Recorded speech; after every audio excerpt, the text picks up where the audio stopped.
Hi అండి అందరికీ. ఈ వీడియోలో చూపిస్తున్న శారీ చూస్తున్నారు కదా, వైట్ అండ్ ఆరెంజ్ కాంబినేషన్ అన్నమాట. చాలా చాలా బాగుంది. ఇదైతే పళ్ళు పాటు, ఇది మొత్తం శారీ అన్నమాట.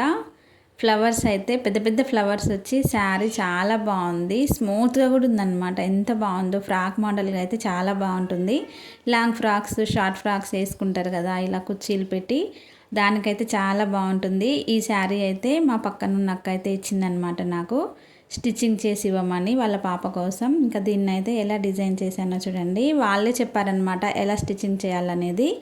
వాళ్ళు ఎలా చెప్పారో సేమ్ అలాగే నేనైతే స్టిచ్చింగ్ చేశాను. 1-2 సార్లే ఈ శారీ కట్టుకొని ఉండొచ్చు. శారీ అంత కొత్తగా ఉందన్నమాట. ఫాల్ కూడా ఖరాబ్ అవ్వలేదు, అంత నీట్గా ఉంది. దాన్ని అయితే ఇలా డిజైన్ చేశాను. వాళ్ళే చెప్పారనమాట బోట్ నెక్ పెట్టేసి, బోట్ నెక్ పెట్టాలి కానీ బ్యాక్ సైడ్ అయితే ఎక్కువ డీప్ రావద్దు, స్మాల్గా ఉండాలనేసి చెప్పారు. ఇలా హ్యాండ్స్ అయితే బెల్లీ హ్యాండ్స్ పెట్టమని చెప్పారనమాట. ఇంకా పీకో చేయించలేదు కాబట్టి అలా కనిపిస్తుంది. పీకో చేపిస్తే చాలా బాగుంటుంది. ఇంకా బ్యాక్ సైడ్ ఇలా కట్టుకోవడానికి నడుము దగ్గర ఇలా డోరీస్ కూడా స్టిచ్చింగ్ చేశాను. ఇంకా మొత్తానికైతే డ్రెస్ ఇలా స్టిచ్చింగ్